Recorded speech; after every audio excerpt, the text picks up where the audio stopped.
வணக்கம் கோதாவரி. வேளாண் திருத்த சட்ட மசோதாவை திரும்ப பெற வேண்டும். MS சுவாமிநாதன் குழு பரிந்துரை நிர்ணயம் செய்ய வேண்டும். விவசாயிகளின் உற்பத்திக்கான விலையை நிர்ணயம் செய்ய வேண்டும். இந்த கோரிக்கைகளை வலியுறுத்தி டெல்லியில் விவசாயிகள் போராடி வரும் நிலையில் இன்று தஞ்சை ரயில் நிலையத்தில் தேசிய தென்னிந்திய ஐயாக்கண்ணு தலைமையில் விவசாயி ஐயாக்கண்ணு மற்றும் PR பாண்டியன் ஆகியோர் தலைமையில் 100க்கும் மேற்பட்ட விவசாயிகள் சோழன் விரைவு ரயிலை மறிக்க உள்ளே முற்பட்ட போது பேரிகார்டு தடுப்புகள் அமைக்கப்பட்டிருந்தது. போலீசாருக்கும் விவசாயிகளுக்கும் இடையே பெரும் தள்ளுமுள்ளும் ஏற்பட்டது. இதனால் பேரிகார்டை இழுத்து கீழே தள்ளிவிட்டு விவசாயிகள் ரயில் நிலையத்திற்குள் உள்ளே புகுந்தனர். பின்பு தண்டவாளங்களில் அமர்ந்து மத்திய அரசுக்கு எதிராக கோஷங்கள் எழுப்பி போராட்டத்தில் ஈடுபட்டனர்.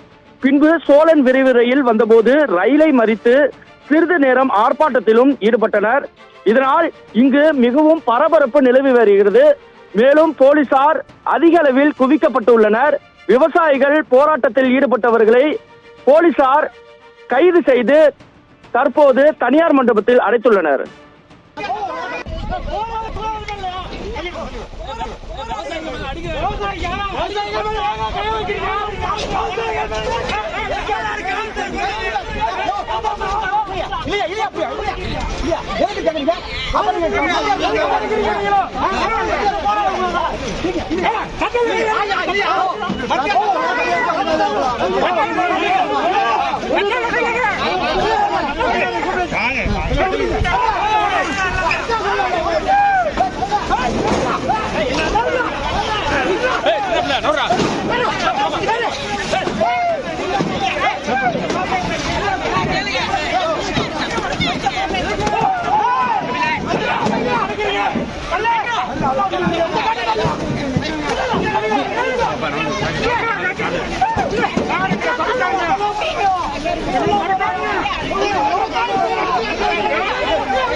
Thank you.